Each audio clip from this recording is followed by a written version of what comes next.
እንግዲህ ያላሰራ ብሎናል። በዩቲዩባችን በቀጥታ የምንሰራቸው ስራዎች በቀጥታ እናንተ ጋር ተደራሽ እንዳይሆኑ በርካታ ተመሳሳይ አፈናዎች አሉ። በሳተላይት ሀገር ቤት እየሄድን ነው። በሳተላይት ሁላችሁም በሳተላይት አክሰስ ኖሯችሁ በሳተላይት ተከታተሉን ማለት አልችልም። በረምብል በዩቲዩብ እና በሌሎች ዩቲዩብ አማራጫችን በየጊዜው ይታፈናል። ለብልጽግና የሚያደላ ሲስተም አለ እና ከዚህ በፊት በተደጋጋሚ እንደምለው የድንበር ተሻጋሪ አፈና በተለያየ ቦታ ላይ በተለይ ለአማራ ሚዲያዎች የአማራ ተቋማት ከባድ ፈተና እንደሆነ ቀጥሏል። ይሄንን ሲሪየስሊ የወሰድነው አይመስለኝም። እንደ ህዝብ የወሰድነው አይመስለኝም። አድቮኬሲ ላይ ማህበራት ላይ የሚሰሩ ሰዎች ይህንን ጉዳይ ትኩረት ሰጥተው የሚሰሩት ጉዳይ አይደለም እየሆነ ያለው። እስከዛሬ ድረስ በሌሎች ፕሮግራሞች ወይንም ሌሎች ጉዳዮች ላይ ብንሰራ 2 ሚሊዮን 3 ሚሊዮን ያላቸውን ሰብስክራይበር ያላቸውን ቻናሎች መፍጠር እንችል ነበር። ግን ደግሞ በጣም ኮንቲኒየስ የሆነ አፈናና ጥቃት ነው የሚደርሰው። ይሄንን በደንብ መገንዘብ ያስፈልጋል። ችግሩ ምንድነው? ያው ዩቲዩብ እና ፕላትፎርሙን ሊያስቆሙት ይችላሉ፣ ግን የአማራን ትግልና የነጻነት ተጋድሎውን ሊያስቆሙት አይችሉም ነው ትልቁ ነገር እሱ ነው። እና ብልጽግናን በምፈልገው ልክ አልታገልኳቸውም። በነገራችን ላይ ብልጽግናን ለመታገል ያለኝን ቁርጠኝነት ያህል የምፈልገውን አይነት ፕላትፎርም አላገኘውም። እና እኔ ዘመኔን ሙሉ ብልጽግናን ታግሎ በማሸነፍ ማምን ሰው ነኝ። ብልጽግናን በተለይ ኤቢሲዎች ገና እንዳልታገልነው ፊል እናደርጋለን። በርካታ ተቋማት በርካታ ፕላትፎርሞችን መፍጠር ይጠበቅብናል ብለን እናምናለን። በሁሉም ዘርፍ እናሸንፋቸዋለን ብለን እናምናለን እና መስራት የሚጠበቅብንን ያህል ገና አልሰራንም። ግን የእግር እሳት ሆነንባቸዋል፣ ራስ ምታት ሆነንባቸዋል። በተለያየ መንገድ ሊያፍኑን ይሞክራሉ። በርካታ ብልጽግና ብቻ ሳይሆን ካንድም በርካታ ሀገራትም ጭምር ፕላትፎርሞቹን ለኛ አመቺ እንዳይሆኑ በማድረግ ረገድ በርካታ ርብርብ ያደርጋሉ። አብይ አህመድን ለማስቀጠል ካለ ፍላጎት አንፃር ማለት ነው። እና በእርግጠኝነት የምነግራችሁ ብልጽግናን በሚፈልገው መንገድ ልንገጥመው ዝግጁ ነን።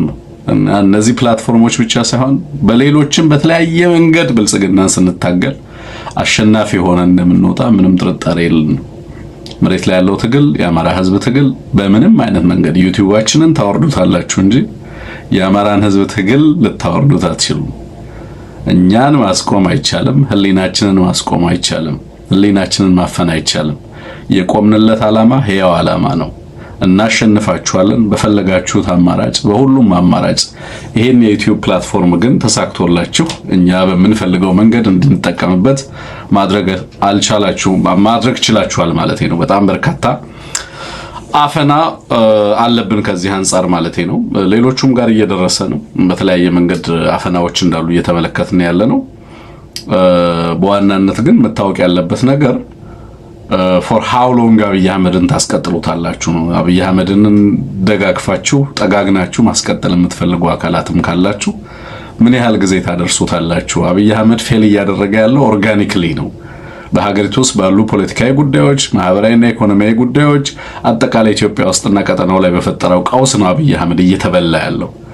አብይ አህመድ ናቹራሊ እኔ ባልኖርም ይወድቃል፣ እኛ ባንኖርም ይወድቃል ነው።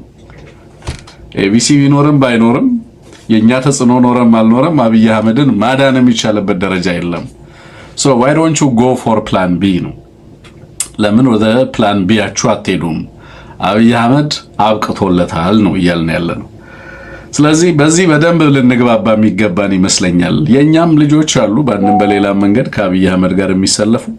አብይ አህመድን ዩቲዩብ አይረዳውም። በነገራችን ላይ ዩቲዩብ በተደራጀ መንገድ አብይ አህመድ ሪፖርት ሲያደርግ በዚህ ደረጃ መንግስት እንደዚህ አይነት ስራ ይሰራል፣ የአንድ ሀገር ኃላፊነት የሚሰማው መንግስት ብሎ አያስብም ይመስለኛል ዩቲዩብ።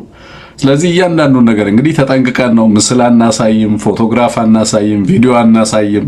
እንደዛም ሆኖ ግን አፈናው ምንም ሊያሰራን የሚችል አይደለም የሆነው እውነት ለመናገር ማለት ነውና አፈናዎቹም ደግሞ ዝም ብሎ እንደው በተራ ሪፖርቲንግ እና ዩቲዩብን ጋይድላይን በመጠበቅና ባለመጠበቅም እየሆኑ አይደለም ያለው። በደንብ ህብረተሰቡ እንዲያውቃቸው የምንፈልገው ነገር ምንም የምንጥሰው ህግ የለም። በጣም ተጠንቅቀን ነው የምንሰራው። ግን ጫናዎቹ በቀጥታ ከአንድ አገዛዝ ብቻ የሚሰነዘሩ እንዳልሆኑ በደንብ እየተረዳናቸው ነው ያለነው ማለት ነው። ለማንኛውም ብልጽግና እኛን ከዩቲዩብ ያወርዳል። የአማራ ትግል ደግሞ በየዕለቱ ተአምር መስራቱን ቀጥሏል። ሜይ ላይ ሮቢን ቱተንገስ የሚባል የፈረንሳይ ጋዜጠኛ ያው ብዙዎቻችሁ የምታውቁት ይመስለኛል ግንቦት አካባቢ በተለየ መንገድ ወደ ፋኖ ቀጠና ገብቶ ነበር። እንግዲህ በርካታ የአውሮፓ ጋዜጠኞች እየሾለኩ በተለያየ መንገድ ፋኖን ለማግኘት ጥረት እያደረጉ እንዳሉ ያው በተደጋጋሚ የምናነሳው ነው። በነገራችን ላይ ዝም ብሎ ለጉራ ወይ ለተራ ነገር አይደለም የምናወራው። ማን ነው ፋኖ የሚለውን ጥያቄ ቱተንገስ ማወቅ ፈልጎ ነው ወደ አማራ ሄዶ የነበረው። በዛም በሄደበት ቦታ ላይ በጣም አስገራሚ ነገር ነው ይዞ የመጣው። ፋኖ በሚያስደንቅ መንገድ የራሱን የፋኖ ኪንግደም ፈጥሯል ነው የሚለን ቱተንገስ። የፋኖ ኪንግደም ተፈጥሯል ነው የሚለው ኢትዮጵያ ውስጥ። እና እኔም የሄድኩት ተሽሎክልኬም ቢሆን የአብይን አፈና አልፌ የፋኖን ኪንግደም ለማየት ነው የሄድኩት ነው የሚለው። በሚደንቃችሁ ሁኔታ ፐርፒናን በምትባል ከተማ ከኦገስት 29 እስከ ሴፕቴምበር 13 ድረስ 2026 ዓ.ም የሚቆይ በዓለማችን ላይ አለ የሚባል ታላቅ የፎቶግራፍ አውደ ርዕይ ይኖራል። ኢንተርናሽናል ስሙም ምንድነው? ቪዛ ፖ ኢንተርናሽናል ኢሜጅ ፌስቲቫል ይባላል። በዛ ይሄ በነገራችን ላይ እቺ ከተማ ፐርፒናን የምትባል የፈረንሳይ ከተማ ስፔንን የምታዋስን እጅግ በጣም ውብ የሆነች ከተማ ነች። በብዛት ካታላኖች የሚኖሩባት ፕራውድ ሲቲ ነች። በዛች ከተማ ላይ የፋኖ አውደ ርዕይ ይካሄዳል።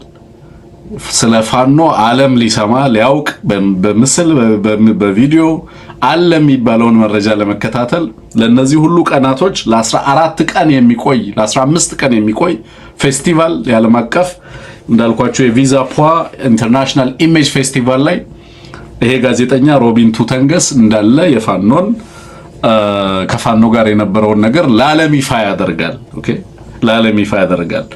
ስለዚህ እኛም እንግዲህ በፐርፒናን ተገኝተን የፋኖና አውደ ርዕይ በቀጥታ የምንመለከት ይሆናል ብለን ተስፋ እናደርጋለን።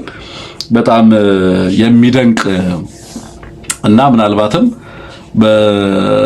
በፋኖ የትግል ታሪኮች ውስጥ ባለፉት 3 ዓመታቶች ውስጥ ካየናቸው ግሎባል ቪዚቢሊቲ እዚህ ቦታ ላይ በጣም በርካታ ሰዎች ነው የሚገኙት። በነገራችን ላይ ይሄ ከተማ በጣም ትልቅ እና ታዋቂ የዓለም አቀፍ የፎቶግራፍ ሴንተር ኦፍ ኢንተርናሽናል ፎቶግራፊ ነው የምትባለው በነገራችን ላይ ፐርፒናን። እና እዚህ ከተማ ላይ እዛ አካባቢ ያላችሁ ስፔን ያላችሁ፣ ፈረንሳይ ያላችሁ እና አውሮፓ እንግሊዝም ያላችሁ መቼም እንግሊዝ ያላችሁ ሰዎች እዛ ልትገኙ እንደምትችሉ ምንም ጥርጥር የለኝም። በዚህ አውደ ርዕይ ላይ ተገኝታችሁ ያንን ደማቅ ፕሮግራም እንደምትከታተሉ ምንም ጥርጥር የለውም። ከጣሊያን አውሮፓ ብቻ ሳይሆን ከአሜሪካና ከሌሎች ቦታም ያላችሁ ሰዎች ተገኝታችሁ በዚህ አውደ ርዕይ ላይ መሳተፍ ትችላላችሁ። ምንድነው ዛሬ ሮቢን ቱተንገስ ይዞት የወጣው የዚህ የፋኖስ ኪንግደም በሚል ርዕሰ ጉዳይ ያስነበበን ጽሁፍ። ቆይ ጽሁፉን ላምጣው። ፋኖስ ኪንግደም ኢንሳይድ ኢንሰሬክሽን ኢን ኖርዘርን ኢትዮጵያ ነው የሚለው። እንግዲህ ሙሉ ለሙሉ ትርጉሙን ለማቅረብ ያህል የፋኖ መንግስት በሰሜን ኢትዮጵያ የሚገኘው ህዝባዊ አመጽ በሚል ሊተረጎም ይችላል። ዛሬ ያስነበበን አፍሪካ ሪፖርት ላይ ሙሉ ጽሁፉ ይዞ ወጥቷል። የፍሬንች ፎቶግራፈር እና ጆርናሊስት ነው። ሌላው ከዛ ውጪ የበርካታ ዓለም አቀፍ በተለይ በጂኦፖለቲካል ኮንፍሊክት አናሊሲስ እና ፎቶ ጆርናሊዝም እጅግ ታዋቂ የሆነ ነው ሮቢን ቱተንገስ። በበርካታ ስራዎቹ ከዚህ በፊትም የሚታወቅ ጋዜጠኛ ነው። ይሄ ጋዜጠኛ እንዴት ከፋኖች ጋር የሚደንቅ ጊዜ ያሳልፎ ሙሉ ሜይን እዛ ፋኖች ጋር ነው ያሳልፈው። በነገራችን ላይ እያንዳንዱን ካምፕ እያንዳንዱን የፋኖ መስዋዕትነት የውጊያ ስልቱን አጠቃላይ ሐሳቡን ዓላማውን ጉዳት የሚደርስባቸው እንዴት እንደሚታከሙ እንዴት ስራዎች ስልጠናው ምን ይመስላል፣ ካምፖቹ ምን ይመስላሉ፣ እንዴት ነው የሚታጠቀው፣ የማንን አይዲዮሎጂ ነው የሚያራምደው፣ ከኛ ከምዕራባውያን ቫልዩ ጋር ያለው ግንኙነት ምን ይመስላል፣ በእርግጥ ትግሉ ህዝባዊ ነው ወይስ አብይ አህመድ እንደሚለው የሽፍቶች ነው? ይህንን ሁሉ ጥያቄ የሚመልስ ጉዳይ ነው ይዞ የመጣው። ፋኖ ቤዚክሊ መንግስት ነው ቱተንገስ እያለ ያለው። ይሄ ብልጽግና እኔን ስለሚወድ ወር ስለሚጠላ በእኔ መነገሩ ሊያበሳቸው እንደሚችል እገምታለሁ። ግን ምንም ላደርግ አልችልም። በዚህ መንገድ ነው እየተገለጸ ያለው። ፋኖ ኦልሬዲ መንግስት ነው የሚለው። ኪንግደም ፈጥሯል ነው የሚለው ጋዜጠኛ። የራሱ ኪንግደም ፈጥሯል። አማራ ክልል የሚባል ምድር ላይ ፋኖ የሌለበት ስፍራ በባትሪ ፈልጎ ማግኘት አይቻልም ነው የሚለው። ሊትራሊ ሁሉም ነገር ፋኖ ነው የሚለው ጋዜጠኛው። ርዕሱን ልታሳየን ትችላለህ ቴክኒሻናችን? ፈረንሳይ ያላችሁ የአማራ ልጆች እስኪ ጻፉልኝ። ፈረንሳይ ያላችሁ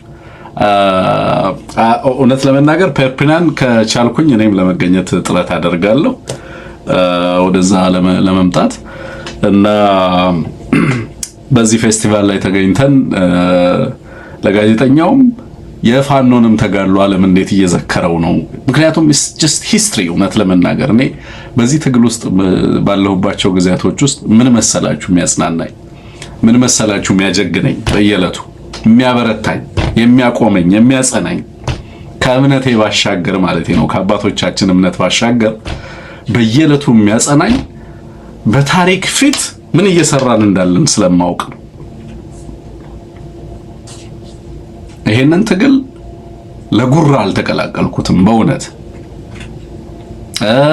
ይሄ ፐብሊሲቲውን ወድጄው አይደለም፣ ስራም ስለሌለኝ አይደለም፣ ወይንም ስራ ስላጣው ወይንም ሌላም ሰራቸው ጉዳዮች ስለሌሉኝ አይደለም። በእውነት እዚህ ትግል ውስጥ ያለንበት ትልቁ ምክንያት እስር ቤት በለው በስደት በለው በየቦታው ያለን አማራዎች በጋራ የምንጽፈው ታሪክ አለ። ያን ያገናኘን እኔ አንሙትን ዶክተር አብርሃምን በረከትን በዚህ በኤቢሲ ሚዲያ ውስጥ ከጀርባም ከፊትም በበርካታ መንገድ ያላችሁንም ሁላችሁንም አድማጮቼን ጨምሮ በዚህ ትግል ውስጥ ያለን ሰዎች ሁሉ ለምን እንደተገናኘን እናውቃለን። አይደለም ለምን እንደተገናኘን እናውቃለን። ይሄንን የፎቶግራፍ አውደ ርዕይ ይሄንን የዓለም አቀፍ መድረክ በእኛ የትግል ታሪክ ውስጥ በአማራ ልጆች ተጋድሎ ታሪክ ውስጥ ፐርፒናንን እንደ አንድ የትግላችን ቻፕተር ነው የምንወስደው። በየዕለቱ የሚሰራው ታሪካችን አካል ነው። ነገ ላይ አይደለም የአማራን ታሪክ የምንጽፈው፣ ዛሬ በተጋድሏችን ነው የምንጽፈው። እያንዳንዱ የሚዘጋብንን የዩቲዩብ ገጽ በሚዘጋብን በአፈና በተለያየ መንገድ የሚደርስብንን ጫና በየዕለቱ የአማራ ትውልድ የአማራ ልጆች ይማሩበት ዘንድ የምናሰፍረው የምንጽፈው ታሪክ ነው። በነገራችን ላይ ዝም ብሎ ተራ ኢንካውንተር አይደለም፣ በግል የገጠመን ችግር አይደለም። በህዝባችን ተጋድሎ ውስጥ ትናንት አስራት ያጋጠመው ችግር፣ በኋላ ላይ አሳምነው እናምባቸው ያጋጠማቸው ችግር፣ ዛሬ ይሄ ትውልድ እያጋጠመው ያለው ችግር፣ እነ ዘመነም ያጋጠማቸው ችግር፣ እነ መስከረም አበራም ያጋጠማቸው ችግር፣ በእስር ቤትም ከእስር ቤት ውጭም በተለያየ ቦታ ላይ ተጋድሎ እያደረጉ ያሉ የአማራ ልጆች በሁሉም መንገድ ህዝባችን የሚያጋጥመው ችግር አካል አድርገን የምንወስደው በግል የሚያጋጥመን ችግር አይደለም፣ በግል የሚያጋጥመን ፈተና እንዳልሆነ እንረዳዋለን ማለት ነው። ይሄንንም እዛ ፈረንሳይ ያላችሁ ሰዎች ተገኝታችሁ የዚህ ታሪክ አካል መሆን ነው። አሁን ፈረንሳይ ተገኙ ስለኔ አይ ነው ኢኮኖሚካሊ ላይክ ጫና ሊያሳርፍባችሁ ይችላል፣ ስራ ትታችሁ ልትሄዱ ትችላላችሁ ምናልባት ምናምን። ግን 15 ቀን ያለው you አንደኛው በጣም ትልቅ ዴስቲኔሽን ነው። ከተማው ራሱ በጣም ደስ የሚል ከተማ ነው። ከዚህ በፊትም የምታውቁት ሰዎች ካላችሁ ማለት ነው። በጣም ውብ ከተማ ነው። ሁለተኛ የዓለም አቀፍ የፎቶግራፊ የካልቸር ማዕከል ነው። የፕራውድ ፓስትን የምትመለከቱበት ነው። በፈረንሳይና በስፔን በካታላኖችና በፈረንሳዮች መካከል ብዙ ተጋድሎን የሚዘክር ከተማ ነው። በእውነት ከተማው ማለት ነው። እዛ ስትገኙ በጣም በርካታ ነገሮችን በአንድ ጊዜ የምታገኙበት ከተማ መሆኑን መረዳት ነው። ሌላው ግን የዚህ ትልቅ ታሪክ አካል ተቋዳሽ ነው የምትሆኑት። የአማራ ትውልድ ተጋድሎ አካል ነው የምትሆኑት። በአካል የማታውቋቸውን የአማራ ልጆች በፎቶግራፍ ልታዩቸው ትሄዳላችሁ ማለት ነው። የአማራ ሴቶች እና ሴት ተጋድሎች ሸዋረገድ ላይ የቆመ የሚመስለው የአማራ ሴቶች ተጋድሎ ቀጣይነት እንዳለው ዛሬም በየቦታው እየተደረገ ያለ ተጋድሎ አካል እንደሆነ የትውልድ ቅብብሎሽ ያለ መሆኑን ለማየት እድል የሚፈጥርላችሁ ይመስለኛል። እዛ መገኘት በራሱ ታሪክ ነው። በነገራችን ላይ እዛ ቦታ ላይ ተገኝቶ በዚህ አውደ ርዕይ ላይ የሚቀርቡትን ፎቶግራፎች ፕሮግራሙን ተገኝቶ መታደም በራሱ ለኔ is another history። በጽሁፉ ላይ እንግዲህ ፎቶ አውደ ርዕዩን ነግሬያችኋለሁ። ከኦገስት 29 እስከ ሰፕተምበር 13 2026 ዓ.ም ነው። እንግዲህ እዛ ላይ ፕላን አድርጉና ቀኑን ሴቭ አድርጋችሁ እዛ ላይ ለመገኘት ሞክሩ። እዛ የምትገኙ ሰዎች ናው ቪው ፖይንቱን ላንሳ። በዚህ ጽሁፍ ላይ በፋኖ ኪንግደም ኢንሳይድ ዘ ኢንሰረክሽን ኦፍ ኢን ኖርዘርን ኢትዮጵያ ወይንም ደግሞ የፋኖ መንግስት በሰሜን ኢትዮጵያ የሚገኘው ህዝባዊ አመጽ በሚል በግርድፉ እንደዛ ሊተረጎም ይችላል። እሱን በተመለከተ ምንድነው ያስነበበን የሚለውን ነገር እንግዲህ ተገኝቼ ነበረ።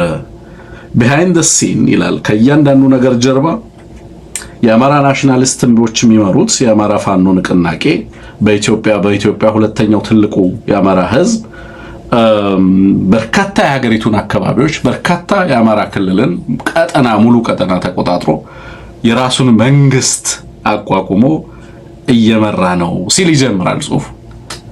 እንግዲህ ተቆጣጥሮ ነው በቁጥጥር ስር አውሎ ከነ አብይ አህመድ እና አብይ አህመድ እንመራዋለን በሚሉት ሀገር ላይ ከአዲስ አበባ ዞር ስትሉ የሀገሪቱ ሪያሊቲ ይሄንን ትልቅ የሀገሪቱን አካባቢ የሀገሪቱ ትልቁ የህዝብ ቁጥር የሚኖርበትን አካባቢ ተቆጣጥሮ እየመራ እያስተዳደረ ታገኙታላችሁ ነው የሚለው። the highlands of northwestern Ethiopia የሰሜን ምዕራብ ኢትዮጵያ ከፍታማ አካባቢዎች ዓለም ባላየው ኢንቪዚብል ዋር ነው የሚለው። በዓለማችን እጅግ የዓለም አቀፍ ማህበረሰቡ ባላየው ጦርነት እየታመሰ ይገኛል ነው የሚለው። ይህ አካባቢ is ravaged by one of the world's most invisible wars። በዓለም ትኩረት ያልሰጠው እና በዛ ጦርነት እየታመሰ ያለ አካባቢ ወይንም ከፍተኛ ውጊያ እየተደረገበት ያለ ቀጠና መሆኑን ይናገራል። ከ2003 ዓ.ም ጀምሮ የአማራ ፋኖ እንግዲህ በበርካታ የሀገሪቱ አካባቢዎች ላይ እና የአማራ ክልልን ትልቁን አካባቢ ተቆጣጥሮ እየመራ እያስተዳደረ ከፍተኛ ትግልም እያደረገበት እንዳለ ይገልጻል። ስማቸው ሙሉ ለሙሉ ሲጠሩ ፋኖ ይባላሉ ነው የሚለው። እነዚህ ሎካል አርምድ ሚሊሻዎች ናቸው የሚለው።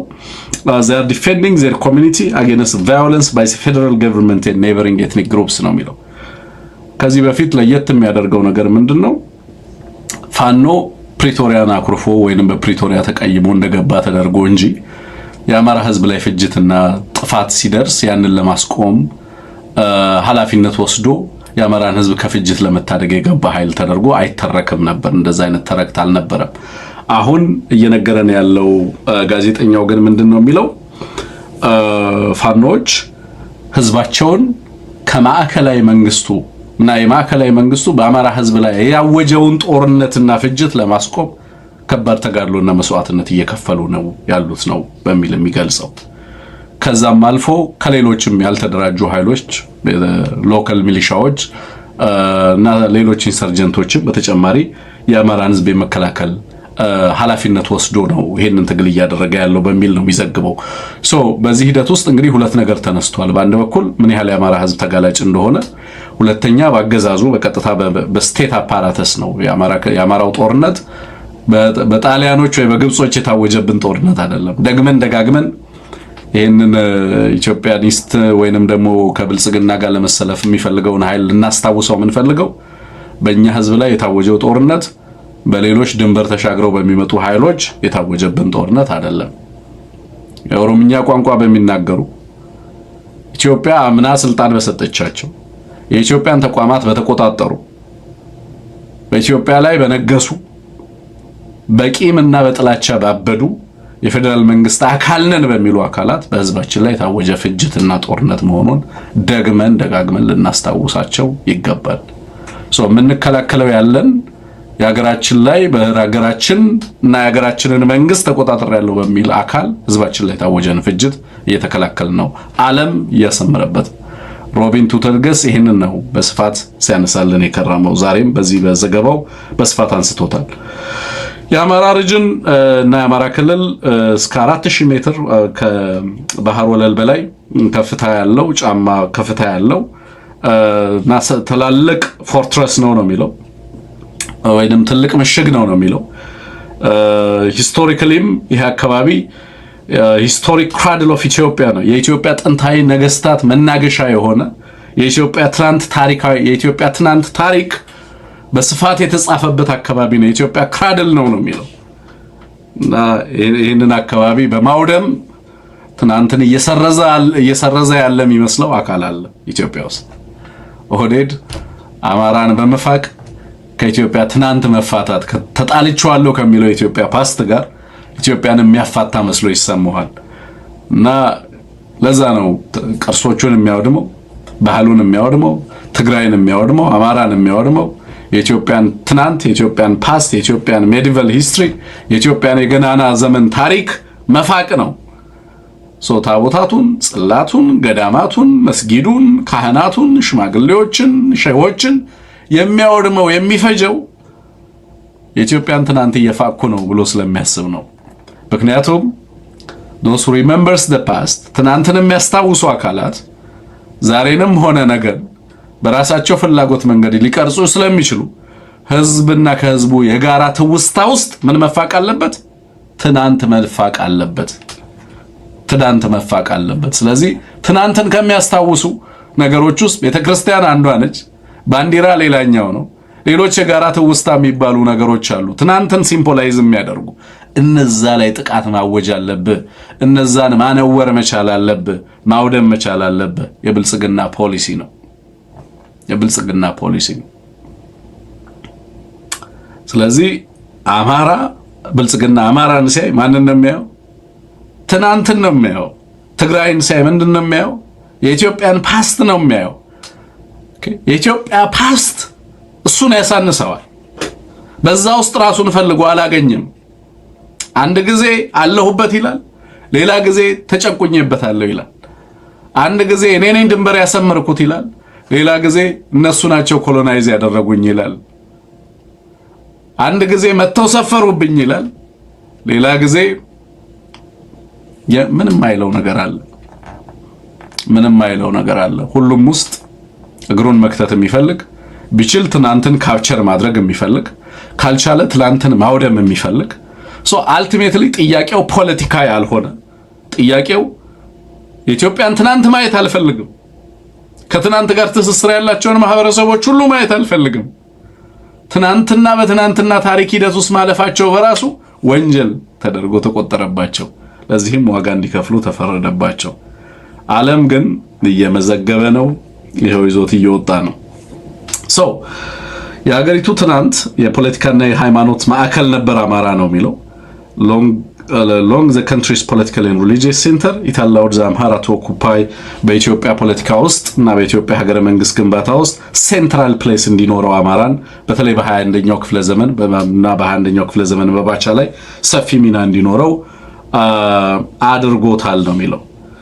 ከዛ years of political reformዎች በሀገሪቱ ውስጥ የመጡ የፖለቲካ ለውጦች ተብለው የሚታሰቡት ነገሮች የአማራን ህዝብ ምን አደረገው ይላል? gradually pushed the community to the margins የአማራን ህዝብ ወደ ጥግ ገፋው ይላል።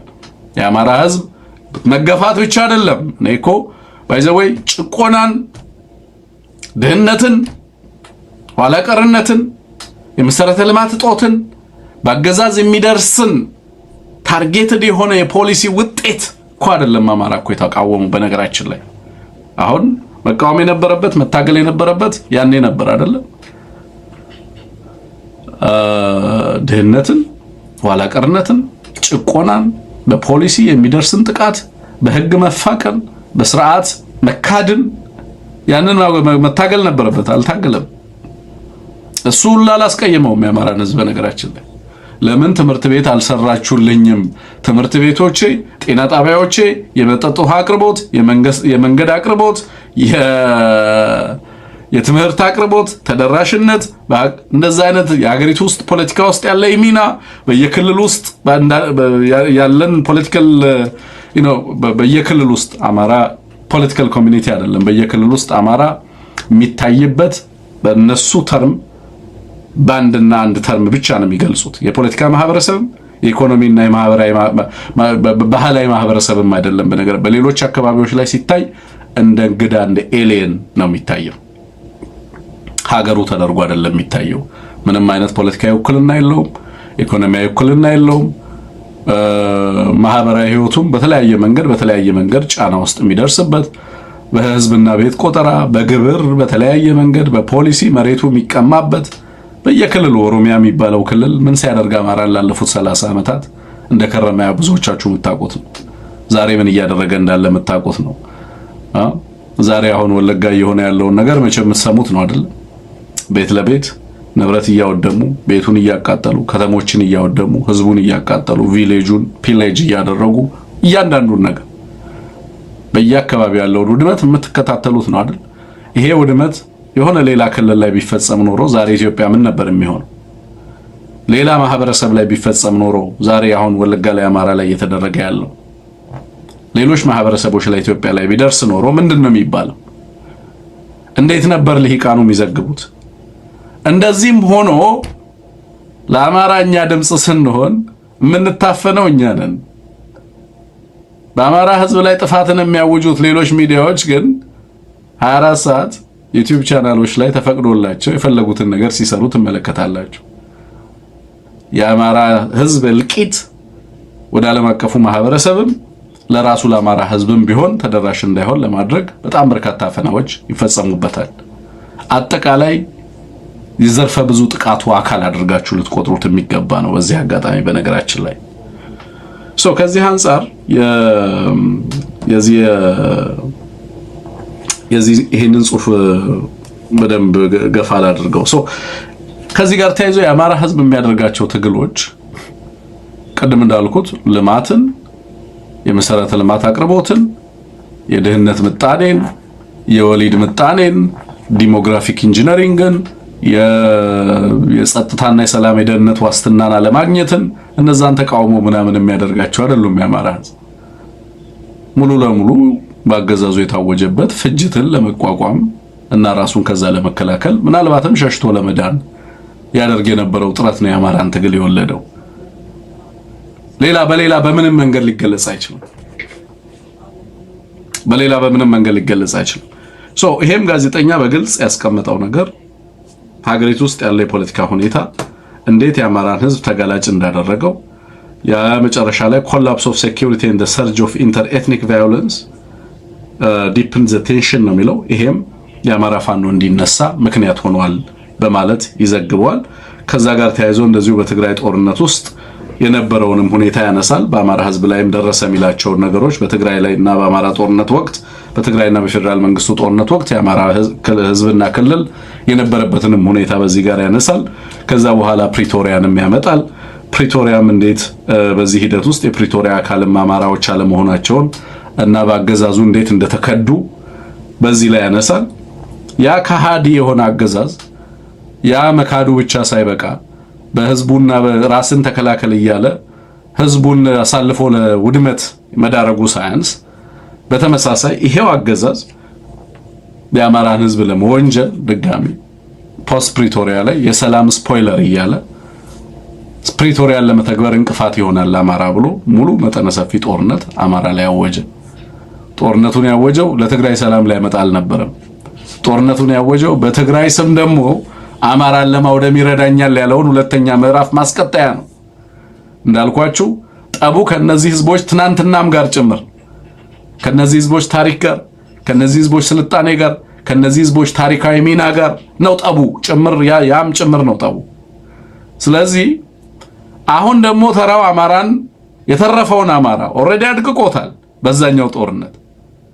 ከዛ የተረፈውን ደግሞ አሁን የፕሪቶሪያ ሰላም ስምምነት እንቅፋት ነው ብሎ የዓለም አቀፉን ማህበረሰብ ከጎኑ አሰልፎ በህግ ማስከበር ስም የአማራ ህዝብ ላይ ፍጅት አወጀ። አጌን ሌላኛው አናዘር ቢትራያል ብቻ አይደለም፣ አናዘር ፖለቲካል ቫዮለንስ። መከዳት አንድ ነገር ነው። ከድቶ ቢተወን ጥሩ ነው፣ ህዝባችንን ቢተወው ጥሩ ነው። ለድህነቱ ለመከራውና በመከራ እንዲኖር ቢተወው ጦርነት ይዞ መጣ። ግርማሽ ጥላ የሚባልን ግለሰብ ከው ይል ነበር ግለሰቡ። እሱን ገደለ። ከህዝብ ጋር መጀመሪያ አናክሶታል። ልክ ጌታቸውን አሁን እንደሚያደርገው ማለት ነው። ጌታቸውን ከትግራይ ህዝብ ጋር የሚያደርገው ነገር አለ አይደል? ያም እየወጣ የወጣበትን ማህበረሰብና ወንድሞቹን ይሰድብ ነበር። ማንንም አልሰማም አለ። ከዛ ራሱ ይሄንን እየሰጠው የልብ ልብ እየሰጠው ኢንተርቪው እንዲደረግ እያደረገ በኢትዮጵያ ቴሌቪዥን እየጠራ በአማራ ቴሌቪዥን እየጠራ ወጣ እንዲል አደረገው። ሆን ብሎ ማለት ቪዚቢሊቲ እንዲያገኝ አደረገው። ከህዝብ እንዲነጠል አደረገው። ከዛስ ሄድ ቤተሰብ ጎብኝተና ወደ ፌደራል አምጥተን እንሾመሃለን አሉት። ሄዶ ቤተሰቡን ጎብኝቶ ሲመጣ መንገድ ላይ በሉት። ከዛ ቢችሉ አማራውን ከአማራው ጋር ያባሉ ነበር የፈለጉት የዛን ጊዜ ልክ እንደ የአማራ ክልል አመራሮችን ባህር ዳር ላይ እንደፈጀው ማለት። አሁንም ድጋሚ አንደኛውን ከሌላኛው አፋጅበታለሁ ብሎ ነበር። ኢሚዲየትሊ እጁ ላይ ቀለጠበት። ያንንም ትርክት አከሸፈው አማራው። በኋላ ይሄው አመራሮች እየተገደሉ ነው አለ። ክልሉም አልቻልኩም ብሎ ደብዳቤ እንዲጽፍ ይልቃል ከፋለ ተደረገ። አማራ ክልል ገባ። አሁን ይልቃል የቁም እስር ላይ ነው። አማራ ክልል ገባ። ወለጋ ላይ ሲፈጀው የኖረውን አማራ፣ አሶሳ ላይ ሲፈጀው የነበረውን፣ ጉሙዝ ላይ ሲፈጀው የነበረውን አማራ፣ በየአርሲ በየተለያየ አካባቢ ላይ ሲፈጀው የነበረውን አማራ መጣ። በየመንደሩ በየቀየው መጣ። በየደብሩ በየአድባራቱ መጣ።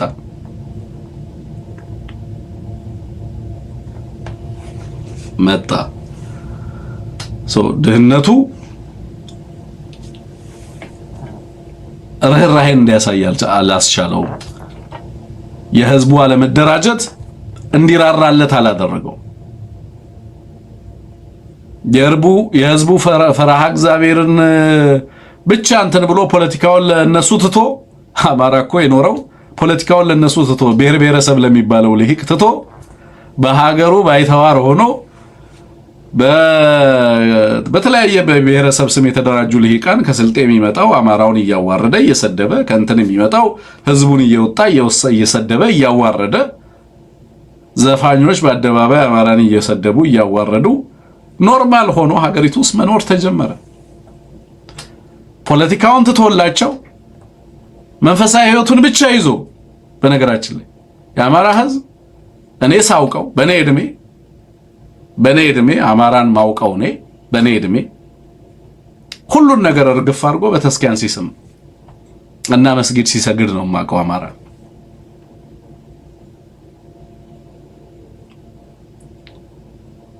የትን ቦታ ላይ ዩኒቨርሲቲ ጨርሶ መንግስት ይቅጠረኝ ብሎ አማራ በተለይ ከአማራ ክልል ውጪ ያለ ልጅ ከክልሉ ውጪ የሚኖሩ አማራዎች የትኛውንም ያህል ውጤት ስኮር ብናደርግ መንግስት ቅጠረን ብለው የአማራ ልጆች ሄደው ለመንግስት አፕላይ ያደርጉ። የትኛውም ቦታ ደፍሮ እንደዛ ያደርግም። የመንግስት ስራ ይሄ ምናምን ስራ የሚባል የለም ለአማራ። በነገራችን የግል ንግድ ምናልባት ትንንሽ ነገር ምናምን ትሰራለህ እንጂ ቤተሰቦችም አንተም ምንም የምትሰራው ነገር የለም። ምንም የፖለቲካዊ ምናምን የሚባል ምርጫ ሲመጣ ብቻ እነሱ ምረጡ ሚሉትን ሄዶ ይመርጣል። ከዛ ወደ ቤተክርስቲያንና ወደ እድር ወይ ደግሞ ወደ መስጊዱ ነው የሚሄደው አማራ። ምንም አይነት ፖለቲካዊ ተሳትፎ ኢቭን ፖለቲካ ሲባል እንደዚህ እየፈራ የተንቀጠቀጠ ያስጨርሰኛል እያለ ነው የኖረው። እሱን ነው ኢትዮጵያ ተቻችላ ኖረች የሚሉት እሱን። የአማራ ልሂቃን ነን የሚሉትም በኢትዮጵያ ሀገራቸውን ሲያስቀጥሉ ከረሙ። እንደዛ እያረጉ አማራን አስቀጠሏት። ኢትዮጵያ ቀጠለች ይላሉ እና ህብረ ብሔራዊ ኢትዮጵያ ሆና ቀጠለች። ከዛስ ያበቃ ወይ ነው በተስኪያን መሳመ ሌላ ቅያሜ ይዞ መጣ። ለምን ቤተክርስቲያን ደግሞ ትሳለማለህ? ቤተክርስቲያን እኮ ፖለቲካ ናት አሉ። ፓርላማውን ትተውላቸዋል። ፖለቲካ ውስጥ የለም ማህበረሰቡ።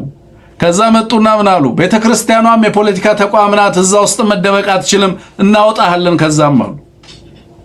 ከዛስ ቤተክርስቲያኗ አብራ ታርጌት ተደረገች። ያው አማራ የሚያመጣውን ምጥ እያማጠች ትገኛለች። ለአማራ የመጣ እልቂት ለሷም ተርፎ አብረውት ማህተብ ያሰሩ ክርስቲያኖችም ያው አማራ እያሉ ይጠቁማሉ። እነሱም መሰላቸው ቤተክርስቲያኗ ውስጥ ሃይማኖት አባቶቻቸውንም በብሔራቸው መለየት ጀመሩ። ሙስሊም ወንድሞቻችን፣ የአማራ ወንድሞች፣ የአማራ አባቶች፣ የአማራ እህቶች፣ እናቶች ሙስሊሞች በየቦታው ሲታረዱ ሴትለር እያሉ ሰፋሪ እያሉ እያሳደዱ ይገሏቸዋል። አዲስ አበባ ያሉት ኡስታዞች ምን ይላሉ? ጎንደር ላይ ነው ሙስሊም ሲገደል ምን ቆጥረው እንጂ ወለጋ ላይ ሲሆን አማራ ነው፣ አሩሲ ላይ ሲሆን አማራ ነው። ሙስሊም ሌላ አማራ ክልል ውስጥ በፖለቲካ ምክንያት ወር ባገዛዙ ከተገደለ ነው ሌላ ክልል ሰልፍ የሚደረገው። ከአማራ ክልል ውጪ ከሆነ ሙስሊም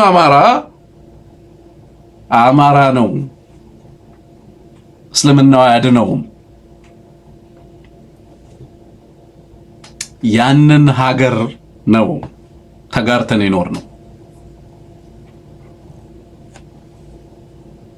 በእንደዛ አይነት ሁኔታ ነው ይኖር ነው። በነገራችን ላይ እጅግ አስጸያፊ በሆነ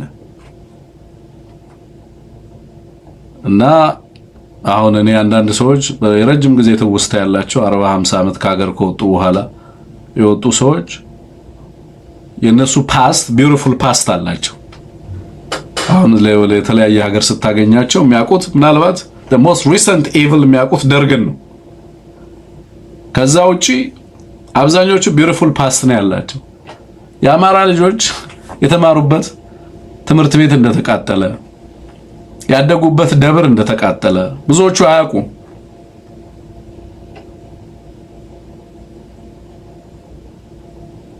ያደጉበት ቀዬ፣ ሰፈራቸው፣ መንደራቸው እንደተቃጠለ፣ የተረፉት አባቶች መንገድ ላይ እየተጎተቱ እንደተገደሉ ብዙዎቹ አያውቁም። እነሱን አማራ ማድረግ በጣም ይቸግራል። ምክንያቱም የኖርነውን ህይወት አልኖሩትም፣ አይጋሩትም። የኛን ህመም፣ የህዝባችንን ስቃይና ሰቆቃ አይጋሩትም። so they don't feel the pain, you know ፔኑን ስለማይጋሩት አይገባቸውም። ምን አይነት ስርዓት እንደምንታገል አይረዱንም። ህዝባችን ከምን አይነት ስርዓት ጋር እንዳለ አይገነዘቡም። አንዳንድ አሁን ምክክር ኮሚሽን ውስጥ የገቡ ልጆች አሉ። ከወረታ ከምን ከባህር ዳር ከደሴ ኮምቦልቻና ምናልባትም ከደብረ ሲና ምናምን ሄደው ምክር ቤት የተሰበሰቡ ሰዎች አሉ። ኦህዴድ መንግስት መስሏቸው የተሰበሰቡ አሉ። እንዴት እንደኖርና አያውቁም። ከዚህ ስርዓት ጋር እንዴት ህዝባችን ዋጋ ሲከፍል እንደኖር አይገነዘቡም። ያንን ህመም አይጋሩንም ነው።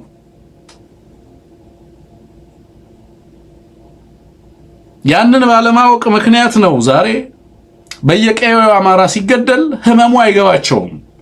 መከላከያው በእርግጥ እንዲያደርጋል የሚለውን ለመቀበል ይቸገራሉ። ምክንያቱም እነሱ የሚያውቁት መከላከያ ነው የሚያውቁት እና እነሱ የሚያውቁት መከላከያ ህግ የሚያስከብር ምናምን ተቋም ነው የሚያውቁት። እነሱ የተደራጀ ቡድን ካፕቸር ኢንስቲትዩሽኖችን ካፕቸር እንደሚያደርግ፣ ሀገር ካፕቸር እንደምትደረግ፣ የጥፋት ኃይሎች ሀገርን እንደሚይዙ፣ ያንንም ይዘው ህዝብን እንደሚያጠፉ አያውቁት፣ አይገነዘቡ። ከዛ ከኦህዴድ ጋር በአዲስ አበባ ጉዳይ ሊወስኑ አዲስ አበባ ተገናኙ። እነዛ ልሂቃን የራሳቸው ወገን ላይ ሚሊሻ እየሆኑ እየዘመቱ እሱ አልበቃ ብሎ እጅ ሰጡ ይባላል። እጅ መስጠታቸው አልበቃም። አሁንም ይቀላውጣሉ እጅ ለመስጠት። አይጋሩም። የአማራን ህመም አይጋሩም። በወገናችን ላይ የሚደርሰው እልቂት አይገባቸውም፣ አያውቁትም። ከምን አይነት ቡድን ጋር እንደተሰበሰቡ አያውቁትም። ገዳዮቻቸውን ከሌላው አማራ ይፈልጋሉ። ገዳያችን እገሌ ነው፣ እንትና ናቸው እንደዚህ ያደረጉት፣ እነዛ ናቸው እንደዚህ ያደረጉት ይላሉ። ኦኬ ኦህዴድን ወዳጅ ሊያደርጉት ይፈልጋሉ።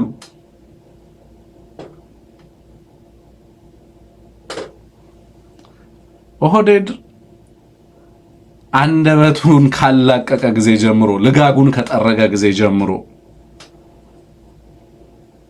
ጥርስ ካበቀለ ጊዜ ጀምሮ እየበላ ያደገው የአማራ ልጆች ነው። እየበላ መንግስት የሆነው የአማራ ልጆች ነው። እነ ደመቀ መኮንን አምጥተው ለነ ኦህዴድና አብይ አህመድ ስልጣን ሲሰጡ ይሄንን ልምምዱን ይበልጥ አሳድጎ በተሻለ ደረጃ ኢንዱስትሪያል በሆነ ስኬል አማራን እንዲበላ አቅም ፈጠሩለት።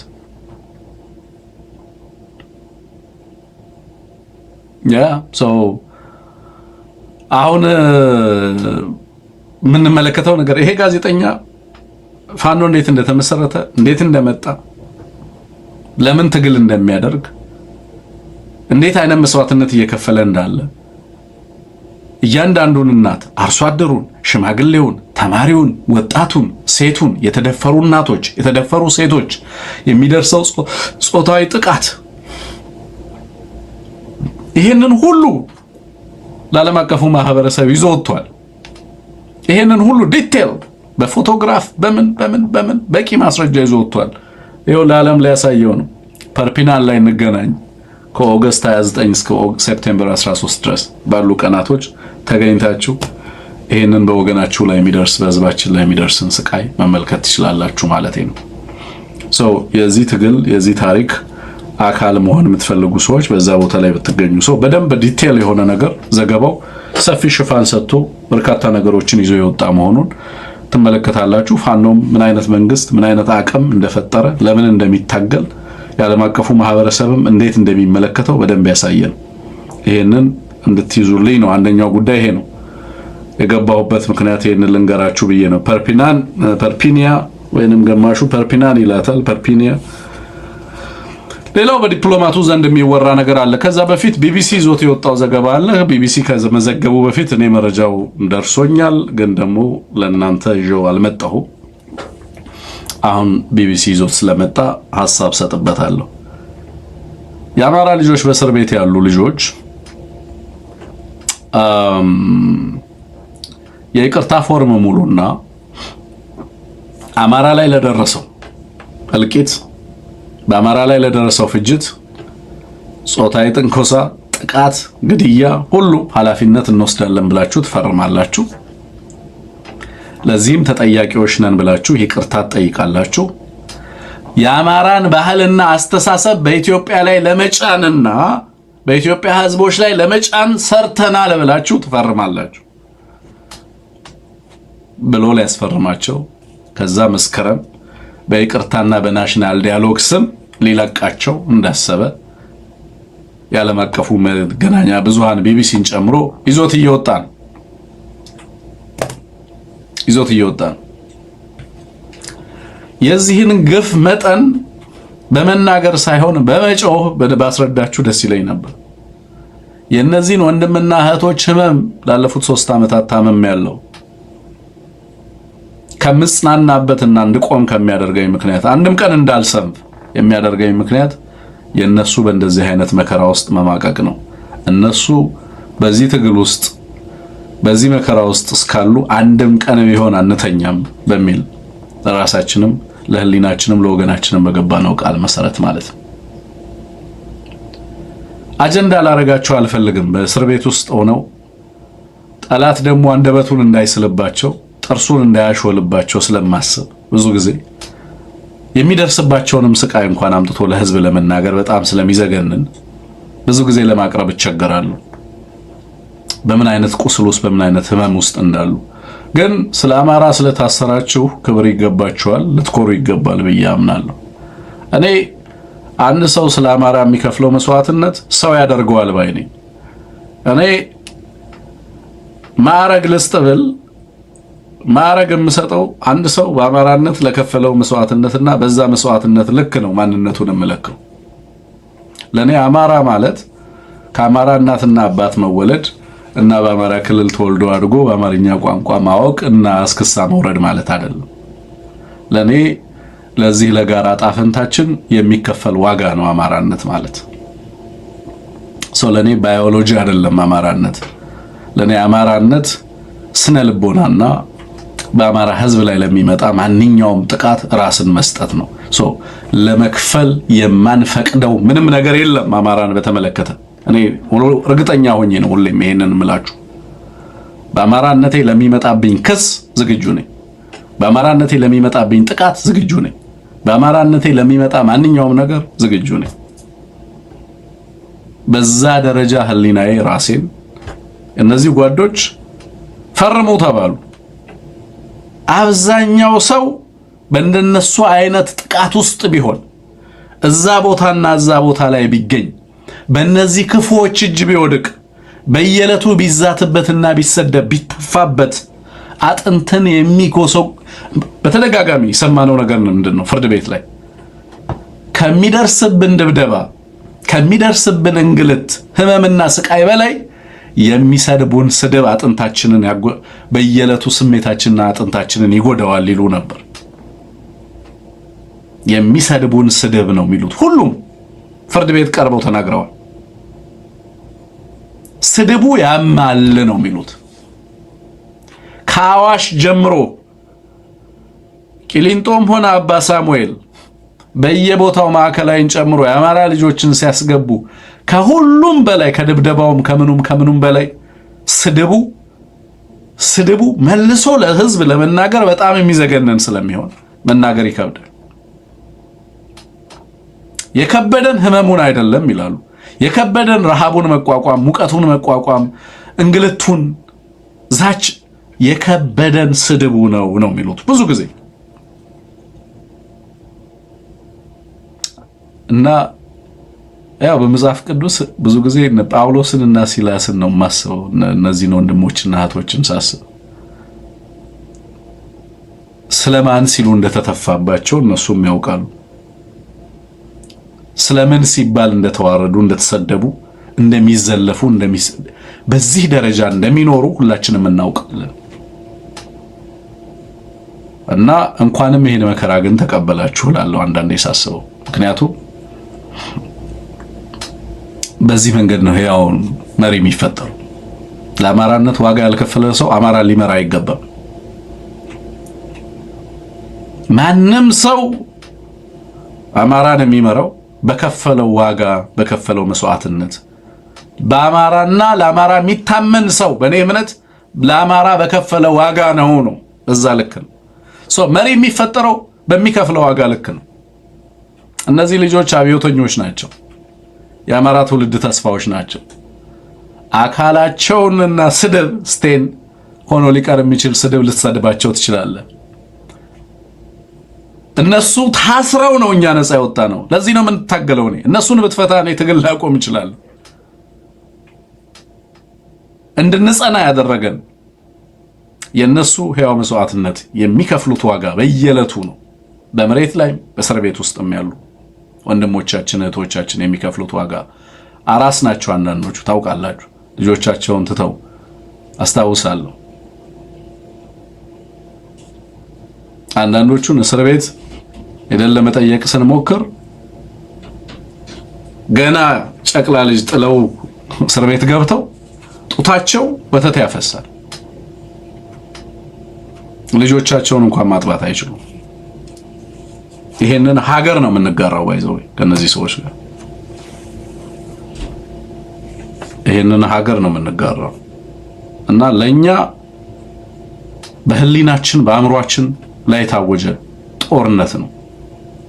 በእነዚህ ልጆች ላይ የሚደርሰው ነገር እንቅልፍ ሰጥቶን አያውቅም። በእውነቴን ነው የምላችሁ።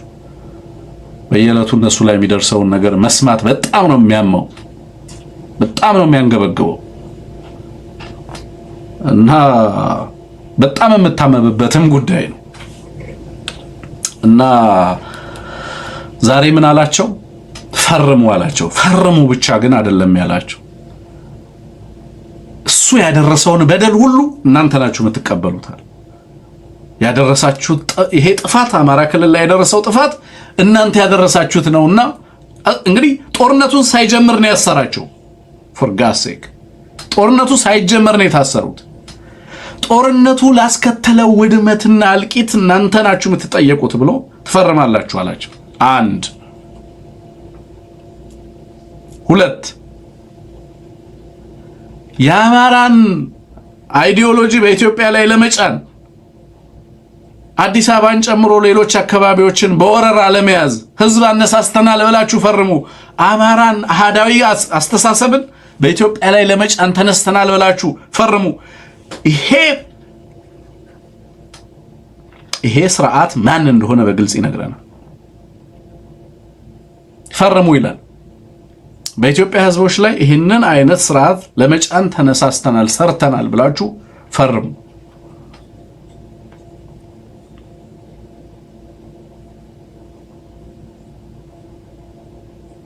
እንግዲህ ከዛስ ቢቢሲ ምን ይዞ ወጣ? አንፈርምም። የፈረሙ አሉ። የፈረሙት መፈረማቸው ስተት ነው ልል አልችልም። እያንዳንዳቸው በምን አይነት ሁኔታ ውስጥ እንዳሉ አንዳችንም ብንሆን አናውቅም። አንዳችንም ብንሆን አናውቅም። ምን አይነት ዋጋ እየከፈሉ እንዳሉ ማናችንም አናውቅም። ማንም ሰው በእስር ቤት ባለ ሰው ላይ ከውጭ ሆኖ ሊፈርድ አይችልም። ማንም ሰው ለአማራ አንድ ቀን ሙሉ መታሰር ሰው ያደርጋል። ይሄንን ሁሉ ጊዜ በእንደዚህ አይነት መከራና ስቃይ አካላቸው እየመገለ ለአማራ ይሄንን ሁሉ ዋጋ የከፈሉ ልጆች ፈረሙ አልፈረሙ ጉዳያችን አይደለም። በምን አይነት አገዛዝ ፊት ግን እንደቆሙ እንድታውቁት ነው ይሄንን የማወራው። ይሄ የአማራ ልጆች አካል ገላ በጭካኔ የሚበላ ሞንስተር መንግስት ነኝ የሚል አካል በእነዚህ ወንድምና እህቶች ህሊና ላይ ያደረሰው ገላ ላይ ያደረሰው ጥቃት፣ ስነ ልቦና ላይ ያደረሰው ጥቃት ቀላል አይደለም። በዚህ ውስጥ አንፈርምም፣ እዚሁ ግደሉን፣ እዚሁ መቀበል ያለብንን መስዋዕትነት ለመቀበል ዝግጁ ነን ያሉ ደግሞ የአማራ ልጆች እንዳሉም ሰምተናል። ከዛስ ሽማግሌ ልካል። ትፈርማላችሁ አትፈርሙ? ሽማግሌ ማስፈራሪያ፣ እቺን ማስወገድ ነበር ገነት አስማማውን ሲሉ ሰምቻለሁ። እቺን ማስወገድ ነበር፣ አልፈርምም። ወገኖቼ እያለቁ እኔ ፈርሜ በወጣም በአማራ ህዝብ ላይ የታወጀው ጦርነት ሳይቆም ነፃ አይደለሁም። ህዝባችን በጦርነት ውስጥ ሆኖ በተናጠል ነፃ የምንሆንበት ምክንያት የለም ያሉ አሉ። እቺን ማስወገድ ነበር፣ ይሄን ማስወገድ ነበር ይላሉ እዛ የእስር ቤት ጠባቂዎቹ፣ ኃላፊዎቹ። እያንዳንዱ መረጃዎቹ እንግዲህ የተቀየሩትን ሁሉ እያንዳንዳቸው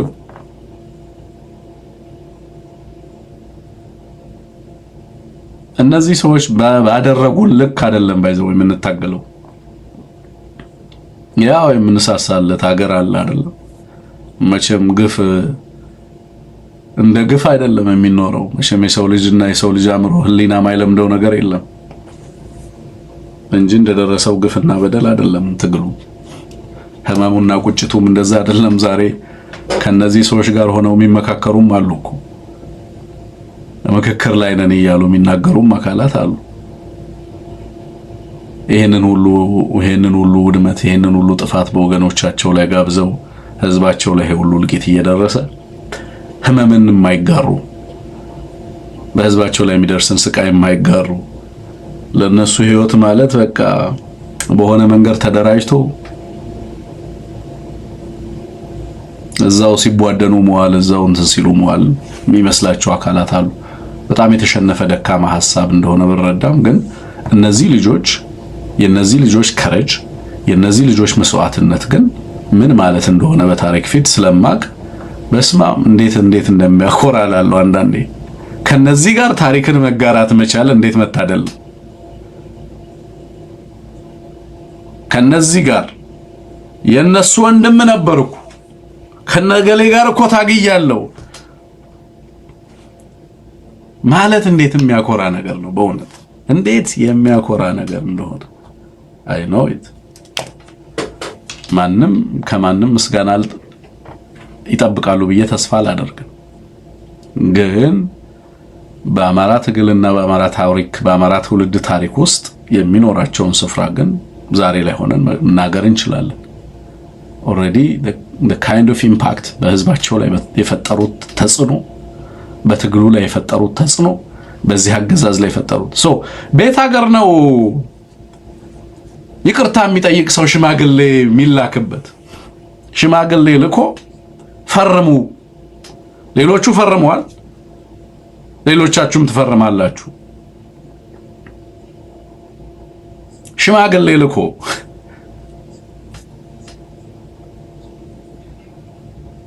እነዛ የፈረሙትም እኮ በምን አይነት መከራና ስቃይ ምን አይነት የስነ ልቦናና የአካል ጥቃት እንደደረሰባቸው አናውቅም ነገመት እንችላለን የሰማናቸው አሉ ምን ያህል አስከፊ በደልና ግፍ የተፈጸመባቸው መራመድ የማይችሉ ብዙዎች አሉ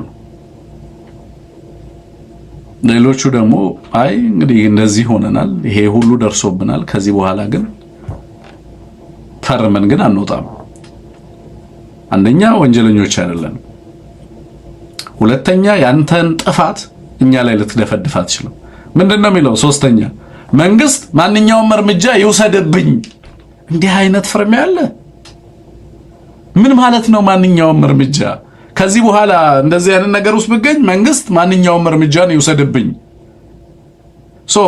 ስለዚህ ተገኘህ ብሎ አይነ ቀለም ደስ አላለኝም ብሎ ማንኛውንም እርምጃ እንድትወስድብህ ፈርመሃል ማንኛውንም እርምጃ የሚባል ነገር በህግ ቋንቋ አለ ጎበዝ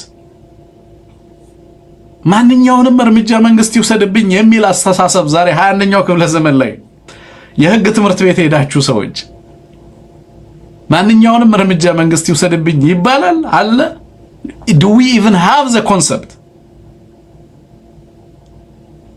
ከምን አይነት የድንጋይ ዘመን ስብስብ ጋር ነው ግን የምናወራው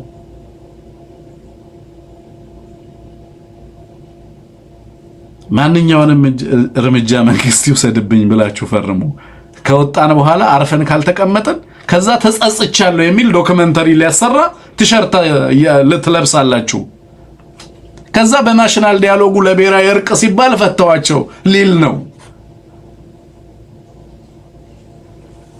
ደስቴን በህዝብና በታሪካችን ላይ የተፈጸመ ጥቃት ነው የነዚህ ልጆች ጥቃት እውነቴን ነው የምላችሁ እያንዳንዱ አማራ በቤቱ የነዚህ ልጆች ፎቶግራፍ ሊኖረው ይገባል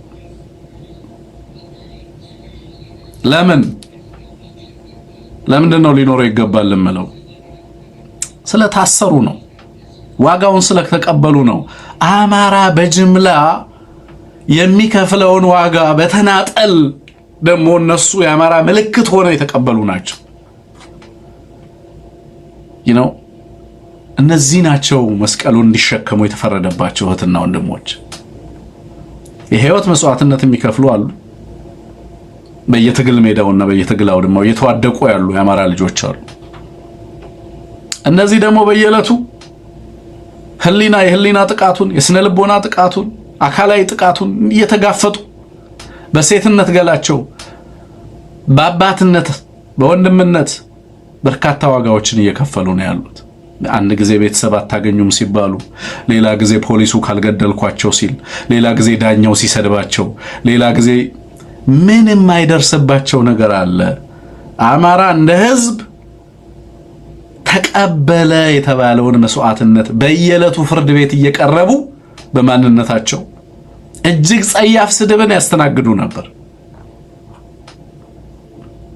and ማን ነው ትልቁ ምስክር the state and the Amharas ኢትዮጵያና አማራ የኢትዮጵያ ፍርድ ቤቶችና አማራ የተፋጠጡበት የታሪክ ዘመን አለ ከተባለ በእነዚህ እህትና ወንድሞች መካከል ኢንስቲትዩሽኖቹ ጋር በቀጥታ የተጋፈጡ በየለቱ ፍትህ ምን እንደሚመስል ያየንበት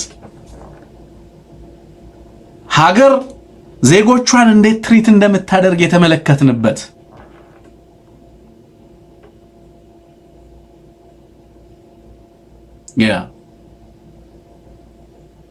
our people የኛ ልጆችና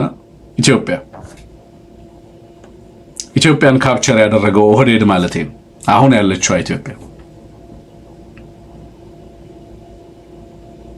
በየለቱ በእነዚህ ግፈኞች እጅ መውደቅ ምን ማለት እንደሆነ ፋኖ አያውቀው ምክንያቱም ፋኖ ታጋይ ነው ፋኖ የሚናገርበትና የሚነጋገርበት ቋንቋ የተለየ ነው እነዚህ ግን እህትና ወንድሞች ህሊናቸው ብቻ ነው አብሯቸው ያለው ፋኖን መስደብ አትችልም አጠገቡ ሄደ ማዋረድ አትችልም አካላዊና ስነ ልቦናዊ ጥቃት አትፈጽምበትም ስቴቱ ግን እነዚህ ልጆች ያዛቸው በህግ ሽፋን ስም ከዛስ አማራን ለማዋረድ ተጠቀመባቸው በየለቱ ፍርድ ቤት እያቀረበ ሲሄዱ ሲወጡ ሲገቡ ሲወጡ በሳውዝ አፍሪካ በሌሎች ቦታዎች ላይ እነ ማንዴላ ሌሎችም ጽፈው ያነበብናቸው እነዛን ሁሉ ነገሮች ዛሬ በወገኖቻችን በእህቶቻችን በወንድሞቻችን ላይ ደርሶ አየነው ምን እንደሚመስል ትናንት የብሔር ጭቆና ደርሶብናል በማንነታችን እንደዚህ አይነት ጥቃት ይደርስብናል ይሉ የነበሩ ልሂቃን ሀገርና ስልጣን ሲይዙ ምን እንደሚያደርሱ በሀገርና በህዝብ ላይ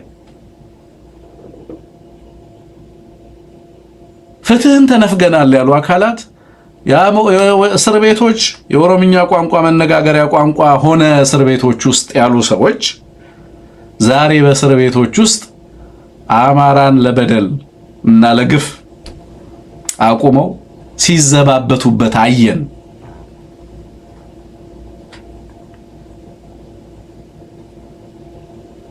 በእስር ቤት ውስጥ እንደዚህ ደርሶብናል አካስተኔ ያከስን ጎደኒ ወያኔ እንደዚህ አርጎን እስር ቤቶች ውስጥ እንደዚህ አድርጎ የኦሮሞ ልጆች ሲባል እኛም የኦሮሞ ልጆች ከእስር ቤት ይፈቱ ብለን ድምጽ ሆነን ዛሬ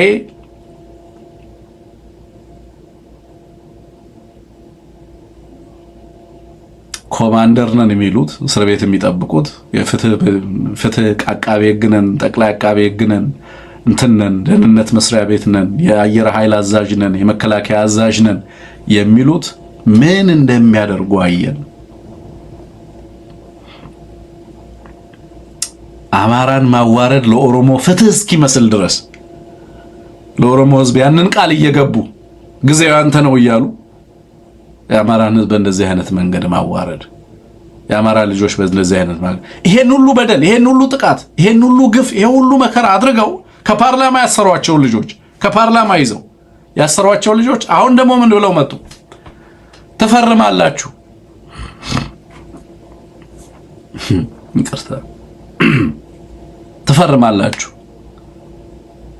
ምን ብላችሁ ነው የምትፈርሙት እንደዚህ ያደረግነው በደል ግፍ እኛ ጥፋት ነው ብላችሁ ተፈርማላችሁ የሚል ደስ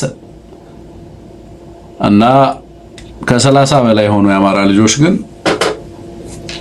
እኛ አንፈርምም የአማራ ትግል ነፃ ያወጣናል የአማራ ህዝብም ነፃ ያወጣል